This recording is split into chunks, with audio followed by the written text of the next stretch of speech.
प्रिया जिसको चाहे सुहागन प्रिया जिसको चाहे वो घर में ही है।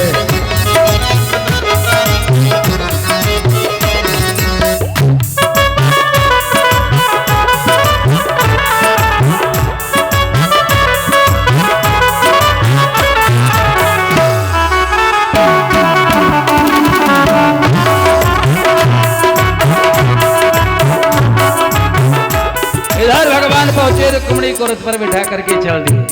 10,000 सैनिक खड़े हुए थे। कुछ देर बीत गया, घंटों बीत गए। एक सैनिक ने दूसरे सैनिक से कहा, भैया हम लोग क्यों खड़े हैं? भैया हम लोग तो रुक्मिणी की सुरक्षा में आए थे, तो रुक्मिणी कहाँ गई? पूजा कर रही होंगी, जा करके देखो। बहुत विलंब लगा। सैनिक गए तो देखा मंदिर में तो दुल्हन है ही नहीं, रुक्मिणी है ही नहीं। अब सैनिक बहुत घबराए। एक ने कहा, भैया कहाँ गई? दूसरे सैनिक ने कहा, भैया एक सांवला आया था, वही लेकर के चला गया। तो तुमने बताया क्यों नहीं? दूसरे सैनिक ने कहा, हमने सोचा जोड़ी बहुत अच्छी, ले जाने दो, बताने की आवश्यकता नहीं। भगवान लेकर के रुक्मिणी का हरण करते हैं, चल देते हैं प्यारे। और रुक्मिणी को पता चला, रुक्मिणी ने पीछा कर लिया। और जैसे रुक्मिणी ने कहा कि तुमने यशोदा का दूध पिया है तो रुक जाओ, भगवान ने तुरंत रथ रोक दिया। रुक्मिणी ने कहा, क्यों प्रभु? भगवान ने कहा, रुक्मिणी अब माँ की यशोदा के दूध की बात आ गई है। और रुक्मिणी को वहीं पर भगवान मारने जा रहे थे। रुक्मिणी ने पैर पकड़ लिया, प्रभु हमारा आपका मिलन भाभी के द्वारा हुआ है और हमारे भाभी के सारे सौभाग्य उजड़ जाएंगे, इसलिए मेरा भाई इसे छोड़ दो। भगवान ने अपने रथ के चक्के से रुक्मिणी को बांध दिया। अब जैसे चक्का नाचता, रुक्मिणी इसमें बंधा हुआ है, नाच रहा है। इधर दाऊ जी ने सोचा कन्हैया कुंडनपुर गया है, वहाँ जरासंध शिशुपाल जैसे तमाम शत्रु होंगे। नारायणी सेना लेकर के दाऊ जी महाराज उधर से आ रहे थे, देखा कन्हैया के पहिया से कोई बंधा हुआ है। दाऊ जी ने पूछा, कन्हैया जी, दादाजी बताओ ये कौन है भैया जो तुम्हारे रथ के चक्के से घूम रहा है? कहा है साले साहब हैं। दाऊ जी ने डांटा, अपने रिश्तेदारों की इस तरह थोड़े बेइज्जती करते हैं, साले साहब को खोल दो। साले साहब को खोल दिया। रुक्मिणी ने प्रण किया कि अगर हमने मारा नहीं तुमको तक मैं अपने कुंडन पर वापस नहीं जाऊंगा। और वापस नहीं गया, अलग नगर बना करके रहने लगा। राजा भीष्म ने कहा, बेटा रुक्मिणी तुमने बहुत गलत किया। एक बेटी थी, हमने कहा था द्वारिकाधीश से अपने बेटी का विवाह करूंगा, और तुमने वो भी नहीं करने दिया। भागवत में बोल रहे हैं राजा भीष्म फिर पुनः रुक्मिणी जी का कन्यादान करते हैं और भगवान के साथ विवाह करते हैं। और विवाह में क्या होता है? विवाह में क्या होता है? गारी गाई जाती है। आज भगवान को गाली खानी पड़ती है, थोड़ी गाली दिया जाएगा, ज्यादा नहीं। गाइए आप। कुंडनपुर की सखी माताएं गा रही। एक सखी ने कहा, काला ये बताओ मैया यशोदा गोरी, नंद बाबा गोरी, तुम कैसे काले हो गए? सारे ब्रजवासियों ने कहा, कन्हैया मैया गोरी, यशोदा गोरी, तू कैसे काला हो गया? कहा चलो बाबा से पूछते हैं। बाबा के पास सारे सबरे ग्वाला गए। बाबा तू गोरा, मैया गोरी, कन्हैया कैसे काला होगा? कहा जा करके मैया से पूछो। सबरे ग्वाला मैया के पास गए, मैया से पूछा। मैया ने कहा कन्हैया से पूछो। कन्हैया से ग्वाला वालों ने पूछा, लाला तू काला क्यों हो गया? कन्हैया ने कहा, मैया मेरा जन्म भादो अष्टमी तिथि और कृष्ण पक्ष में हुआ था। तुमने कारागार में कोई दीपक जला करके रखा नहीं था, मेरा जन्म हुआ। हमने अंधेरे में लूटपूट किया, इसलिए सारा अंधेरा करके हम में चिपक गया, इसलिए हम काले हो गए। दुर्योधन ने पूछा, प्रभु आप काले क्यों हैं? भगवान ने कहा, तुम्हारा काल हूं इसलिए काला हूं। रुक्मिणी ने पूछा, प्रभु आप, भगवान ने रुक्मिणी से कहा, रुक्मिणी तुमने हमसे विवाह क्यों कर लिया? तुम इतनी सुंदर, मैं इतना काला। रुक्मिणी ने कहा, प्रभु काले हैं तो संसार के लोग आपको भूल नहीं पाते, और अगर सुंदर होते तो पता नहीं क्या होता। कुंजनपुर की सखी माताएं गारी दे रही हैं। अरे सारा कुटुम तेरा गोरा गोरा यदुबर, सारा कुटुम तेरा गोरा गोरा यदुबर, काहे भयऊ तुम करिया सीताराम शिव, काहे भयव तुम करिया सीताराम सिद्ध हो। सारा कुटुम तेरा गोरा गोरा यदुबर, सारा कुटुम तेरा गोरा गोरा यदुबर, काहे भयऊ तुम करिया सीताराम शिव, काहे भयव तुम करिया सीताराम सिद्ध हो। और सखी माताएं गाड़ी दे रही हैं, भगवान कलेवा खा रहे हैं। और गाड़ी क्या देती हैं? बड़ा सुंदर गाड़ी देती हैं। अब अपनी यहाँ की माताओं की भाषा अलग है गाली देने की। हर जगह की गाली देने की भाषा अलग होती है। और अपने यहाँ की माताएं गाली नहीं देती, निवेदन करती हैं दुल्हा सरकार से। गाली कहाँ है? अरे इनके गीत में तो इतना रस है कि समझो तो आनंद आएगा।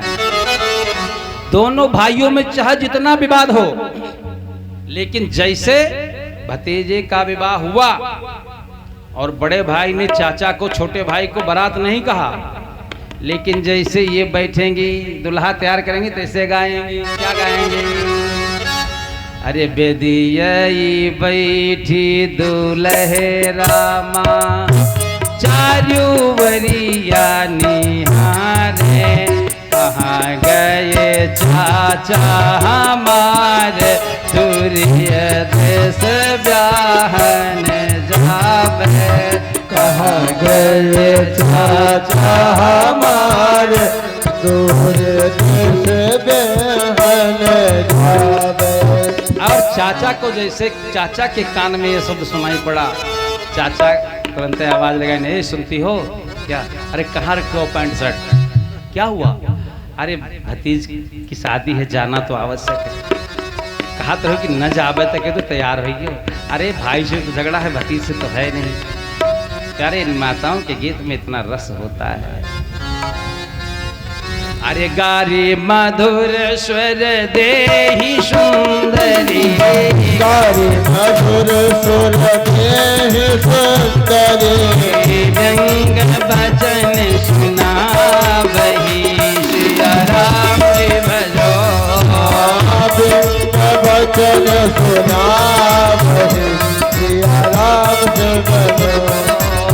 गारी मधुर स्वर देहि सुंदरी, गारी मधुर स्वर देहि सुंदरी, व्यंग वचन सुनावहि, सिया राम जी भजो, व्यंग वचन सुनावहि, सिया राम जी भजो।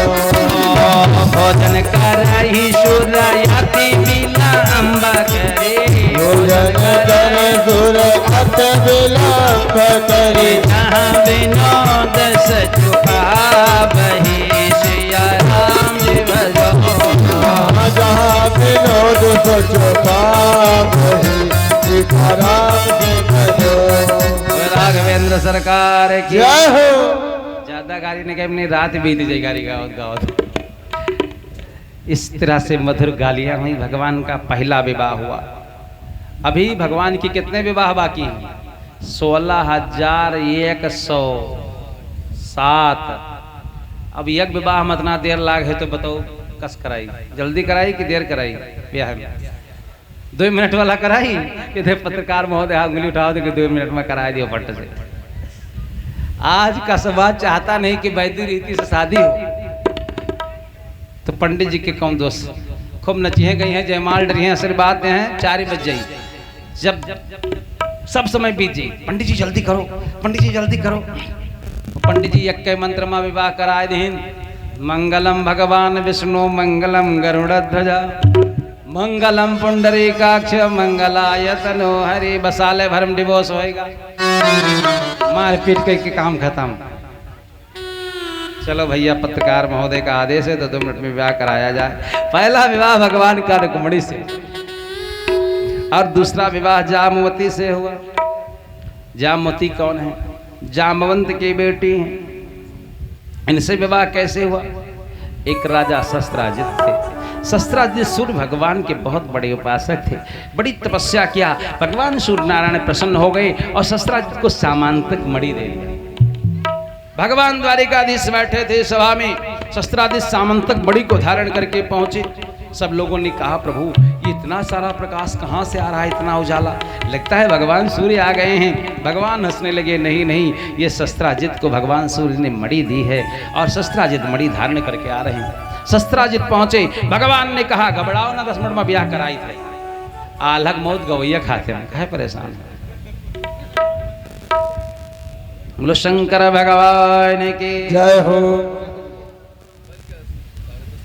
अच्छा चलो ठीक है, तो विवाह तो देर होते हैं भाई, जयमाल पड़ी, आशीर्वाद हो तो लोग फिर नौछावल लीन जाई। बोलो शंकर भगवान की जय। और भाई हन्नी वाले का गरियाओ है।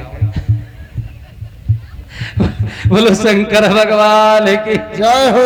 ये हमारी गाली साहित्यिक गाली है, हम बेसुरी गाली थोड़ा देंगे। संस्कृत की गाली भी मधुर होती है। तो मैं कहाँ निवेदन कर रहा था? नहीं, हाँ, वाह क्या बात है। तो शस्त्राजित मणि को लेकर के गए, पहन करके। भगवान ने कहा शस्त्राजित इस मणि को हमारे खजाने में जमा कर दो। उस मणि का प्रभाव क्या था? वो 8 भार सोना नित्य देती थी। 8 भार मतलब 2 कुंटल सोना नित्य देती थी। भगवान ने कहा ये 2 कुंटल सोना नित्य देती है मणि, इससे प्रजा का कल्याण होगा, राष्ट्र का हित होगा। शस्त्राजित ने कहा रे ये तपस्या हमने किया, मणि हमको मिली और कन्हैया से सहन नहीं हुआ। शस्त्राजित उठ करके चल दी। शस्त्राजित का एक भाई था प्रसेनजित, वो मणि को लेकर के शिकार करने के लिए गया। सिंह ने सोचा ये कोई खाने वाली वस्तु है और प्रसेनजित को मार दिया। मार के मणि लेकर के सिंह चल दिया। रास्ते में जामवंत जी मिलते हैं। जामवंत जी ने देखा ये मणि लेकर के जा रहा है, वो सिंह को मार करके मणि ले लिए और जामवंत जी उस मणि को लेकर के गए, अपनी बेटी जामवती को दे दिया। जामवती मणियों से खेल रही थी। अब शस्त्राजित ने कहा देखो कन्हैया ने हमसे मणि मांगा था, हमने मणि नहीं दिया और मेरे भाई प्रसेनजित को कन्हैया ने मरवा दिया। अब ये बात कानो कान द्वारिकाधीश के कान में पहुंची। करणे करणे जपन जना। अब माताओं से कोई बात कह दो तो वो बात फिर बहुत देर नहीं लगती है पहुंचने में। हुआ क्या? शस्त्राजित ने जैसे कहा भगवान की कानों तक पहुंची। भगवान गुरुदेव गर्गाचार्य के पास पहुंचे। गुरुदेव मुझे ये कलंक क्यों लगा? गुरुदेव भगवान ने कहा कन्हैया तुमने चौथ का चंदा देख लिया है इसलिए तुमको कलंक लगा है। भादों के दिन चौथ का चंदा होता है, किस पक्ष में नहीं देखना चाहिए। क्यों कलंक क्यों लगा? एक बार गणेश जी जा रहे थे, बारिश हुई थी, फिसल करके गिर पड़े। व्यक्ति गिरता है तो लोग देखते हैं तो हंसते हैं, हंसना नहीं चाहिए, उठाना चाहिए दौड़ करके। गणेश जी जब गिरे तो देखा कोई देख तो नहीं रहा है। गणेश जी जल्दी उठे, अपने को झरियाए वरियाए, देखा कोई देख तो नहीं रहा है। लेकिन जब आकाश की ओर देखा तो चंद्रमा हंस रहे थे। गणेश जी ने श्राप दे दिया, जाओ चंद्रमा, आज की जो तुम्हारा दर्शन दे करेगा उसको कलंक लगेगा। गर्गाचार्य जी ने कहा कन्हैया तुमने चौथ का चंदा देख लिया इसलिए तुम्हें कलंक लगा है। ठीक है गुरुदेव। कन्हैया समस्त सखाओं को लेकर के पता लगाने के लिए चले तो प्रसेनजित के चिन्हों पर चले। देखा क्या, एक प्रसेनजित मरा पड़ा हुआ था, उसके आगे सिंह के चरण चिन्ह दिखाई पड़े। उन सिंह के चरणों जब कन्हैया चले उसके आगे भालू के चरण चिन्ह दिखाई पड़े और भालू के चरण चिन्हों को देख करके एक गुफा में वो भालू के चरण चिन्ह दिखाई पड़े। भगवान ने समस्त सखाओं से वापस कर दिया कि जाओ अब हम मणि लेकर के आएंगे। भगवान गुफा में प्रवेश कर गए और देखा क्या, जामवती मणियों से खेल रही थी। भगवान मणि लेकर के चल दिए। जामवती रोने लगी। जामवंत ने देखा मेरी बेटी रो रही है, दौड़ करके भगवान से कहा मणि लेकर के कहाँ जा रहे हो? भगवान ने कहा ये मणि महाराज शस्त्राजित की है। मणि तुमको कैसे मिली? जामवंत ने सारा दृष्टांत बताया और भगवान का और जामवंत का 36 दिन तक युद्ध हुआ। खूब मारपीट हुई मणि को लेकर। भगवान ने एक मुक्का जम करके जब मारा जामवंत को होश आ गया। भगवान का चरण पकड़ लिया, प्रभु मैं जान गया आप त्रेता के राम हो। जब लंका का युद्ध हुआ, लंका का युद्ध वापस करने के बाद राघवेंद्र सरकार आए, भगवान ने सब कुछ सबको दिया। जामुन से कहा तुम भी कुछ मांग लो। जामुन ने कहा प्रभु अभी हमारे हाथ की खुजली नहीं मिटी। राम जी ने कहा लंका जैसा हो गया, अभी तुम्हारे हाथ की खुजली नहीं मिटी। कहा रावण मेरे लायक था, लेकिन हमने आपके लिए छोड़ दिया था उसको, तो हमारा आपका दो दो हाथ हो जाए। भगवान से जामुन ने कहा। सभा में जितने आदमी बैठे थे सब हंसने लगे, भगवान शर्मिंदा हो गए। भगवान ने कहा आप मेरे पिता तुल्य हैं जामुन, इसलिए मैं आपसे युद्ध नहीं कर सकता, लेकिन ठीक है द्वापर में हमारा तुम्हारा युद्ध होगा। और भगवान ने जैसे एक मुक्का खींच करके मारी, उसको याद आ गया प्रभु आप तो त्रेता के राम हो। भगवान के चरणों में गिर पड़ा और भगवान ने कहा ये मणि मुझे दे दो। जामुन ने कहा ये मणि तो हमने अपनी बेटी को दे दी, और बेटी को दी गई वस्तु वापस नहीं ली जाती है, इसलिए सरकार अब हमारी बेटी का भी आप वरण कर लीजिए और मणि भी ले जाइए। इस प्रकार से भगवान का दूसरा विवाह जामवती से हुआ। तीसरा विवाह भगवान का सत्यभामा से हुआ। सत्यभामा शस्त्राजित की बेटी है। मणि लेकर के आए, भगवान शस्त्राजित को दिया।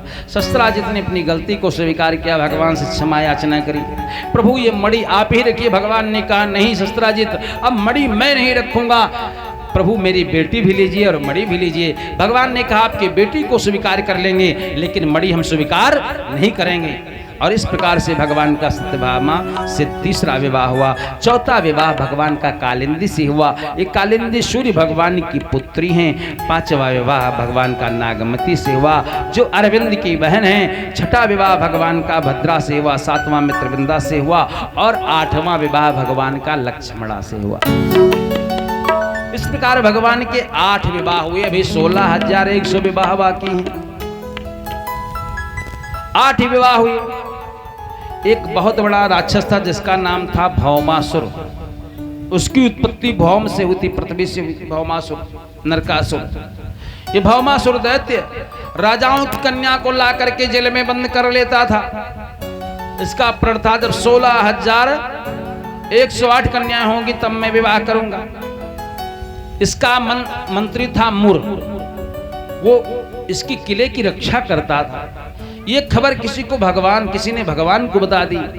भगवान ने मुर नाम के दैत्य का उद्धार किया, इसलिए भगवान का एक नाम पड़ गया मुरारी। बोलिए मुरारी भगवान की जय हो।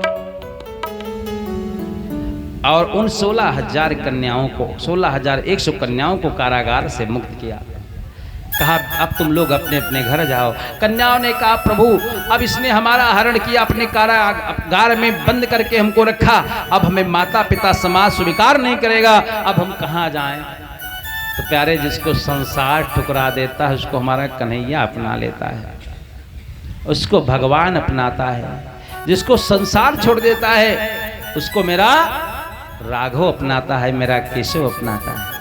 कि दरबार में मेरे भगवन के दुख दर्द मिटाए जाते हैं। दरबार में मेरे भगवन के दुख दर्द मिटाए जाते हैं।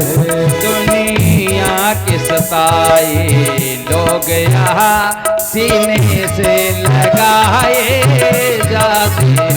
दुनिया के सताए लोग यहाँ सीने से लगाए जाते हैं। 16,100 कन्याओं ने भगवान से निवेदन किया प्रभु हम कहीं के नहीं रहे, कहाँ जाएं। भगवान ने कहा जिसको सब छोड़ देते हैं, सब संसार वाले ठुकरा देते हैं, उसको मैं अपना लेता हूँ, तुम मेरे पास आ जाओ। और उन 16,100 कन्याओं का भगवान ने विवाह किया। इस प्रकार से भगवान के 16,108 विवाह हो गए। अब जरा एक मंगल गीत गाया जाए। आपके लड़के का विवाह होता है तो 4 महीना पहले भजन गीत गाती हो, तो हमारे भगवान का 16,108 हो गया, गाया न जाए। गाइए बढ़िया विवाह गीत, उसके बाद फिर कथा आपको सुनाते हैं आगे, परीक्षित मोक्ष की कथा।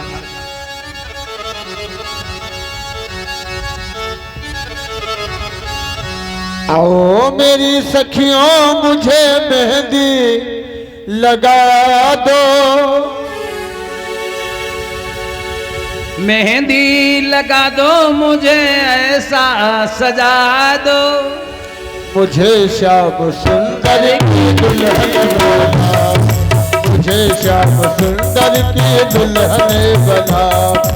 आओ मेरी सखियों मुझे मेहंदी लगा दो, मेहंदी लगा दो मुझे ऐसी सजा दो, मुझे श्याम सुंदर की दुल्हन बना।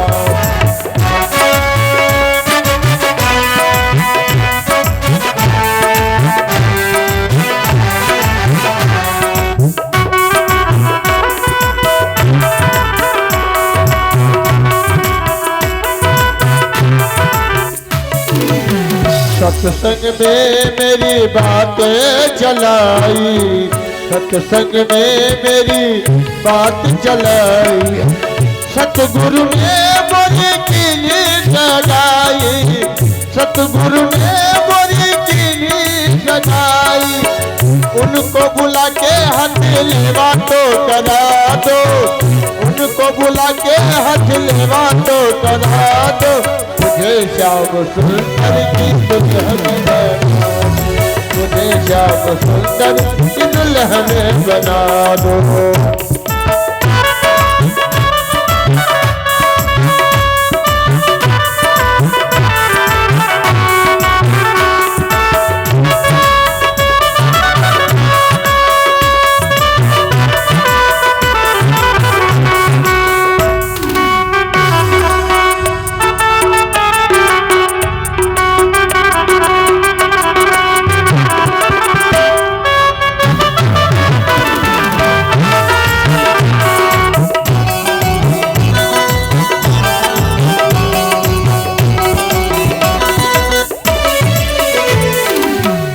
पहलू चूड़ी जो कबहू ना टूटे, ऐसी पहलू चूड़ी जो कबहू ना टूटे, ऐसा बनू दुल्हा जो कबहू ना टूटे, ऐसा बनू दुल्हा जो कबहू ना टूटे। अटल सुहागे की विद्या लगा दो, अटल सुहागे की विद्या लगा दो, मुझे श्याम सुंदर की दुल्हन बना दो, मुझे श्याम सुंदर की दुल्हन बना दो।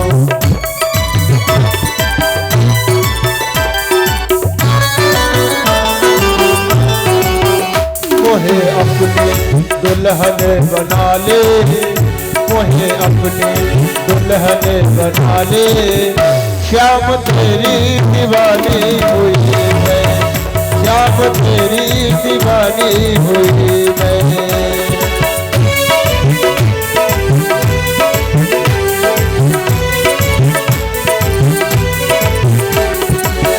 ऐसी ओढ़ चुनरी के रंग नाही छोटे, ऐसी ओढ़ चुनरी जो रंग नाही छोटे, प्रीति का धागा कबहू नहीं टूटे, प्रीति का धागा कबहू नहीं टूटे।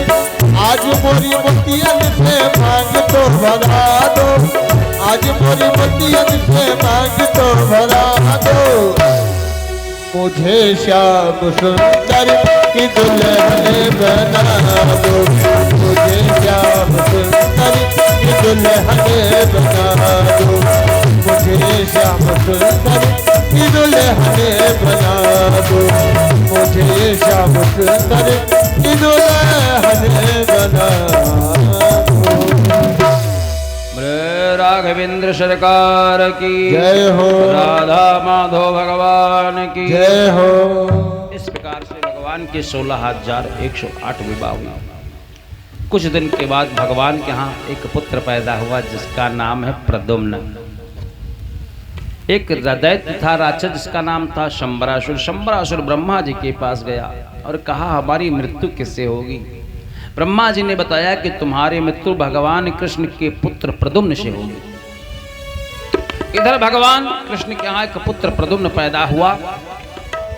षष्ठी पूज रही थी। षष्ठी के दिन शंबरासुर दैत्य आया और प्रद्युम्न जी महाराज को लेकर गया, समुद्र में फेंक दिया।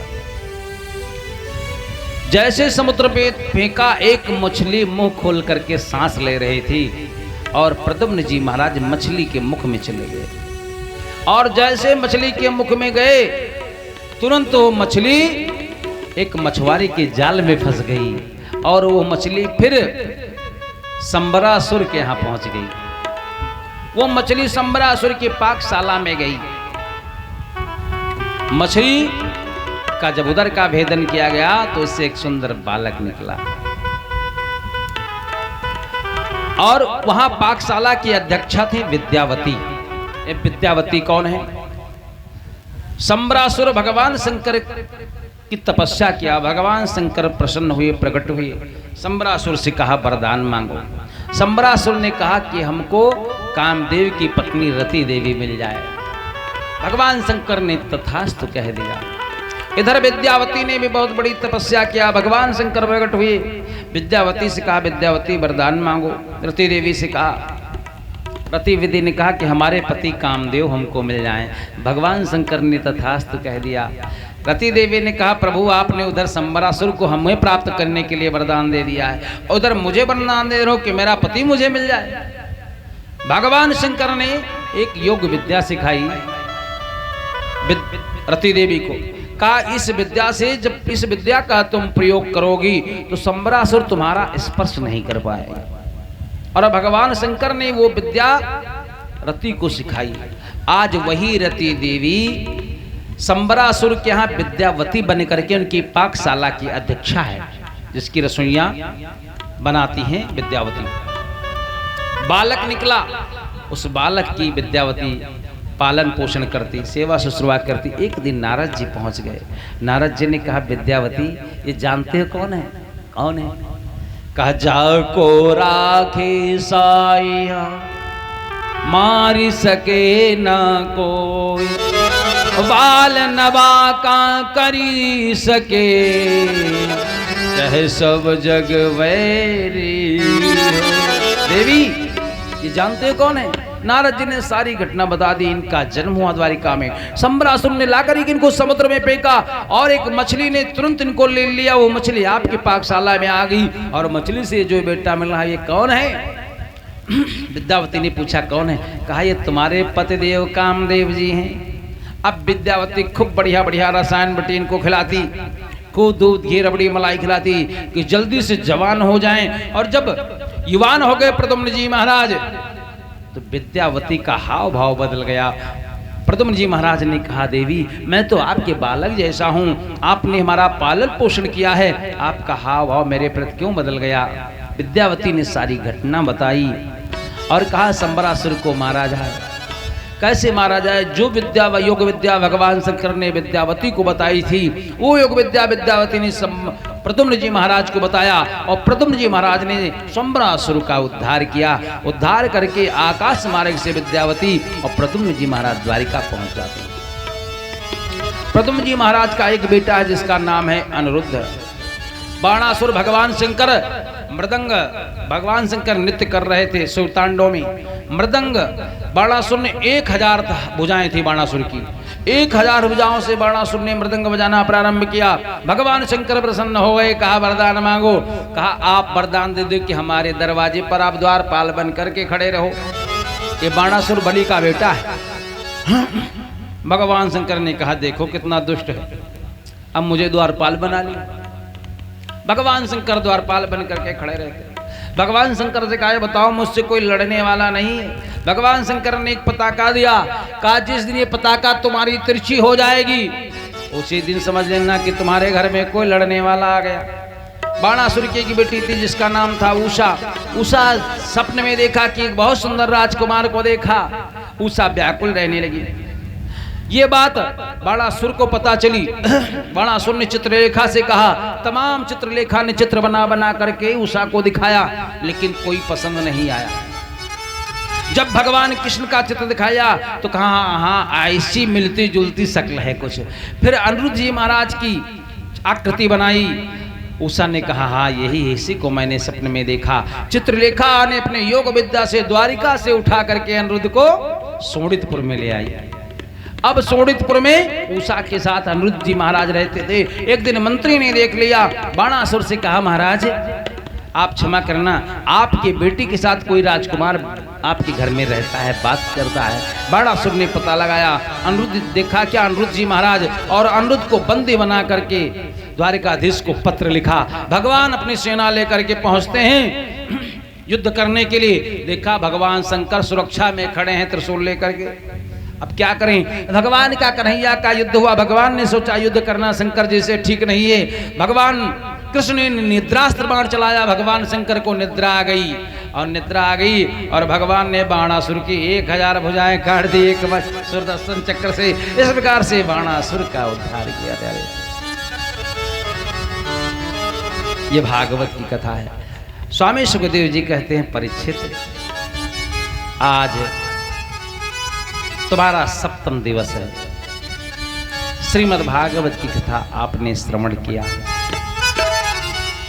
आज 7वां दिन है। सम्यक पुत्र सिंगे ने तुम्हें श्राप दिया है कि आज के 7वें दिन तुमको तक्षक नाग डंक मारेगा, इससे मृत्यु हो जाएगी। एक थोड़ी कथा छूट गई है, उसको सुन लीजिए, फिर परीक्षित का मौज कराते हैं। कृष्णस्य सखा कश्चित् ब्राह्मणो ब्रह्मवित्तमः। एक कृष्ण के मित्र थे जिनकी भागवत में कथा लोग कहते हैं सुदामा चरित्र। भागवत में सुदामा का नाम नहीं आया है, लेकिन क्या नाम आया है? कृष्णस्य सखा कश्चित्। कृष्ण के एक मित्र थे। अब ये नहीं पता है कौन मित्र थे। श्री रामा मित्र थे। सुदामा तो नरोत्तम दास जी ने लिखा है, लेकिन अभी प्रचलित कथा है, नहीं कहूंगा तो लोग कहेंगे महाराज कथोए नहीं कहे। संक्षेप में सुन लीजिए। सुदामा चरित्र। सुदामा कृष्ण दोनों बड़े मित्र थे और भगवान इधर द्वारिकाधीश हो गए। इनका विवाह सुशीला के साथ होगा। दोनों गुरुकुल में पढ़ते थे। एक बार गुरुमाता ने कहा सुदामा से, सुदामा जाकर के लिए तुम वन से लकड़ी काट के ले आओ। सुदामा ने कहा, गुरुमाता मैं तो जा रहा हूं, लेकिन कहो तो एक बालक को साथ में लेते जाऊं। गुरुमाता ने कहा, हाँ मैं जानती हूं कि तुम बिना कृष्ण के कहीं जाने वाले नहीं हो। जाओ कृष्ण को भी बुला लो, और बेटा ये चने रखे हुए हैं, इस चने को ले जा करके खा लेना। ठीक है माँ। सुदामा कुल्हाड़ी और रस्सी लाने के लिए चले गए। तब तक दुर्वासा जी महाराज भिक्षा मांगने के लिए आ गए। दुर्वासा जी महाराज जैसे पहुंचे, मां भिक्षाम देहि, मुझे भिक्षा दो। मां ने सोचा अगर थोड़े से चने बचे हुए हैं, अगर मैं इनको दे दूंगा तो मेरे दोनों बेटे भूखे रह जाएंगे, और भूखे रह करके लकड़ी काटी नहीं जाएगी इन बच्चों से। तो मां ने बहाना बनाया, महाराज मेरे आश्रम में आपको देने के लिए कोई शुद्ध अन्न नहीं बचा है। दुर्वासा जी महाराज जब कुछ दूर गए तो ध्यान लगा करके देखा क्या कि माँ के पास चने बचे हुए हैं, और माँ झूठ बोली। दुर्वासा ने श्राप दे दिया कि जाओ जो इस चने को खाएगा वो दरिद्र हो जाएगा। जब श्राप दिया दुर्वासा ने, इस श्राप को सुदामा ने सुन लिया, और जब मैया ने चना दिया प्यारे, तो सुदामा ने सोचा मैं तो ब्राह्मण हूं, दरिद्र हो जाऊंगा, किस तरह जी लूंगा समाज में, भगवान की भक्ति करके जी लूंगा। लेकिन अगर मेरा मित्र कृष्ण दरिद्र होगा तब तो पूरा संसार ही दरिद्र हो जाएगा। एक मित्र को बचाने के लिए सुदामा ने सोचा कि अगर इस चने को मैं जिस पक्षी को खिला दूंगा, जिस वृक्ष के नीचे डाल दूंगा, वो वृक्ष बांझ हो जाएगा, फल नहीं आएंगे। इसलिए ये दुर्वासा का श्राप है, इसको मैं अकेले ग्रहण कर लूंगा। और सुदामा जी ने श्रापित चने को अकेले खा लिया, दरिद्र हो गए, और बहुत दिन तक सुदामा जी दुख झेले। प्यारे मित्र बहुत होते हैं, लेकिन आजकल के जो मित्र होते हैं पैसे के आधार पर मित्र बनते हैं। जब पैसा होगा तो बहुत मित्र होते हैं कि बनी के चेहरे पर लाखों निसार होते हैं, और बनी बिगड़ती है तो दुश्मन 1000 होते हैं। जुड़ जाते लाखों लोग जब पैसा पास होता है, छूट जाता गरीबी में रिश्ता जो खास होता है। आजकल तो तुम्हारे पास पैसे हो तो बहुत मित्र हैं, लेकिन मानस कहती है पहले मित्र कैसे होते थे कि जे ना मित्र दुख हो ही दुखाई। मित्र दुख होए दुधारी। जैन मित्र दुख होहि दुखारी। जैन मित्र दुख होहि दुखारी। नहीं बिलोकत पातक भारी। नहीं बिलोकत पातक भारी। नहीं बिलोकत पातक भारी। नहीं बिलोकत पातक भारी। प्यारे, सच्चे मित्र वही होते हैं जो अपने मित्र के दुख के समय में काम आते हैं, दुख के समय में उनकी विपत्ति में हाथ बटाते हैं। और जो मित्र ऐसे नहीं होते हैं, शास्त्र कहता है ऐसे मित्र को देखने में पाप लगता है। आज सुदामा ने, दुर्वासा ने श्राप दे दिया। सुदामा ने सोचा मेरा मित्र दरिद्र हो जाएगा, सुदामा अकेले उस स्नेह को खा गए। वही सुदामा जी हमेशा गरीबी झेलते थे। एक बार सुशीला ने बहुत प्रेषित किया, कन्हैया के पास जाने के लिए गए। कन्हैया से मुलाकात करते हैं, भगवान ने उनको सारी संपत्ति फिर पुनः प्रदान कर दिया। 60 साल के बाद सुदामा जी गए। भगवान ने सोचा आज तक तो दुर्वासा का श्राप अवरुद्ध नहीं किया था, लेकिन अब हमारे बस से बाहर है। अब मेरा मित्र हमारे लिए इतना कष्ट सहा, इसलिए अब मैं दुर्वासा का श्राप बाधित करता हूं और तुमको त्रैलोक जैसा साम्राज्य प्रदान करता हूं। इसलिए भगवान ने सुदामा को सब कुछ दे दिया और सर्वस्व निछावर किया। ये सुदामा की कथा संक्षेप में कथा सुनाया हो। भागवत सुनना हो तो कम से कम 9 दिन की भागवत हो, दोनों टाइम कथा हो तो आनंद आए। 7 दिन में 7 ही कथाएं हो सकती हैं। इसलिए जो कुछ हमसे बना हमने आपको सुनाया। अब परीक्षित की मोक्ष की कथा आती है। स्वामी सुखदेव जी ने कहा, परीक्षित आज तुम्हारा 7वां दिन है। आज तक्षक नाग तुमको डंक मारेगा और इससे तुम्हारी मृत्यु हो जाएगी। स्वामी सुखदेव जी ने कहा, परीक्षित ने कहा, गुरुदेव आज तक तो मुझे सर्प में काल दिखाई पड़ता था, लेकिन अब सर्प में हमें कन्हैया दिखाई पड़ रहे हैं, मेरा केशव दिखाई पड़ रहा है। आज तक्षक नाग आता है और तक्षक को ऐसा वरदान मिला है कि जो चाहे वो रूप बना सकता है। तक्षक एक ब्राह्मण का रूप लेकर के आ रहा था। रास्ते में कश्यप ऋषि मिले। कश्यप ऋषि सर्प विष के बहुत बड़े चिकित्सक थे। तक्षक ऋषि को कश्यप ऋषि को तक्षक ने देखा, प्रणाम किया। ब्राह्मण देवता कहाँ जा रहे हो? मैं जा रहा हूं, सुना है हमने आज राजा परीक्षित को तक्षक नाग डंक मारेगा, तो जैसे तक्षक नाग डंक मारेगा मैं राजा परीक्षित को पुनः जीवित कर दूंगा। तक्षक घबराया, तब तो अनर्थ हो जाएगा, श्रृंगी का श्राप मिथ्या हो जाएगा। तक्षक ने कहा, महाराज हमारा आपका परीक्षण हो जाए, मैं ही तक्षक हूं। कश्यप ऋषि ने कहा, परीक्षण हो जाए। एक पीपल का हरा भरा वृक्ष था। तक्षक नाग उस पीपल के वृक्ष पर डंक मारा, पीपल का वृक्ष बिल्कुल सूख गया। कश्यप ऋषि ने अपने चिकित्सा विधि से जैसे हरा भरा पीपल का वृक्ष पहले था वैसे फिर कर दिया। तक्षक घबराया, अब तो राजा परीक्षित नहीं मरेगा, अनर्थ हो जाएगा। और वहीं पर कश्यप ऋषि तक्षक ने बहुत सारा धन दे करके कश्यप ऋषि को विदा किया। तक्षक ऋषि आया, राजा परीक्षित को डंक मारा और डंक मारने से पूरा शरीर जलने लगा। सारे देवता स्वर्गलोक में हाय हाय करने लगे, दुंदुभियां बजने लगी, नगाड़े बजने लगे और परीक्षित को परम पद प्राप्त करते हुए देखा। देवता विस्मित हो गए। परीक्षित के पुत्र थे जन्मेजय, उनको पता चला कि हमारे पिताजी को तक्षक नाग ने डंक मारा है, जिससे मेरी पिता की मृत्यु हो गई है। राजा जन्मेजय ने एक सर्पिष्ट यज्ञ किया और ब्राह्मणों से कहा कि जितने सर्प हैं उनका आमंत्रित करके उनको हवन कुंड में गिरा दो। जितने सर्प बड़े बड़े सर्प थे सब हवन कुंड में आकर के गिरने लगे, स्वाहा होने लगे।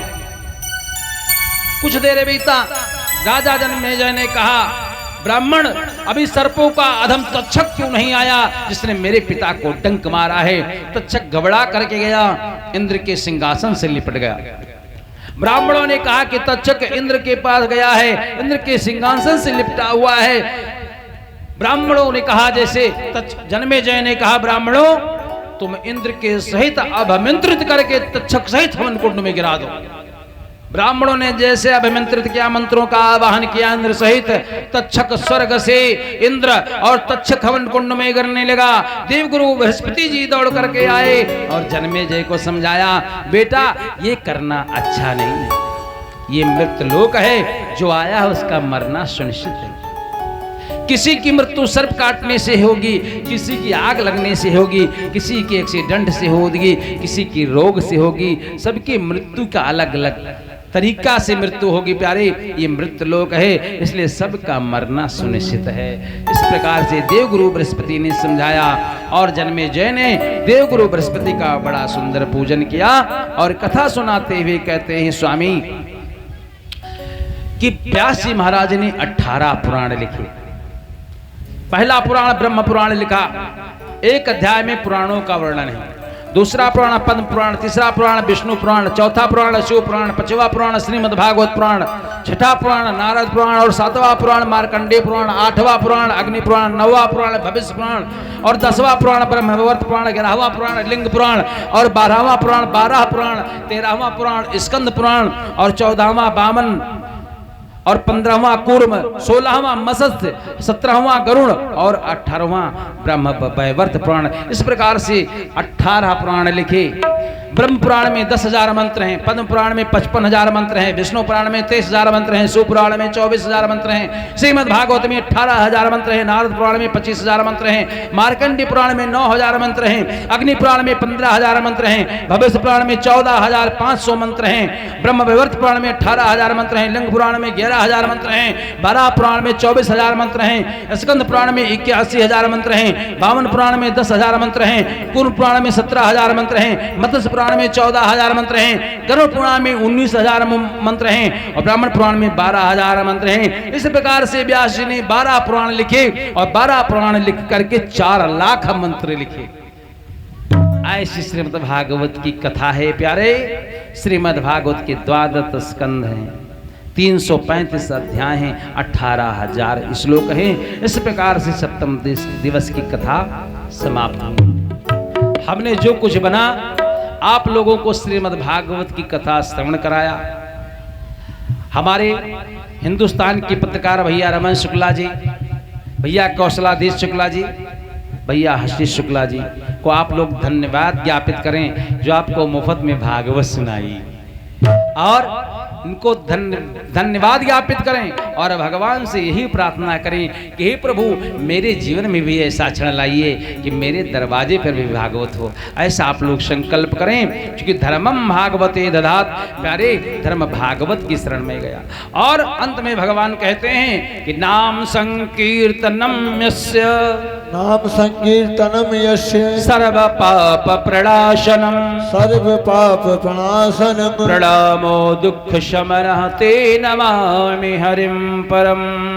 बोले श्रीमद् भागवत महापुराण की जय हो, बाल कृष्ण लाल की जय हो। इस प्रकार से सप्तम दिवस की कथा समाप्त हुई। हो सकता है मेरी वाणी के द्वारा किसी को किसी प्रकार का कष्ट पहुंचा होगा, या वक्ता की वाणी गंगा की धार बराबर होती है। मेरे द्वारा किसी को अगर किसी प्रकार का कष्ट पहुंचा होगा या कोई त्रुटि हुई होगी तो आप लोग अपना बालक समझ करके हमें क्षमा करना। मैं यही व्यासपीठ से आप लोगों से निवेदन करता हूं। आइए कीर्तन करते हैं, उसके बाद आरती होगी। सब लोग मेरे साथ भाव के साथ ताली बजाते हुए कीर्तन करेंगे। कोई कहे गोविंदा, कोई गोपाला, कोई कहे गोविंदा, कोई गोपाला, मैं तो कहूँ सांवरिया बांसुरी वाला, मैं तो कहूँ सांवरिया बांसुरी वाला, मैं तो कहूँ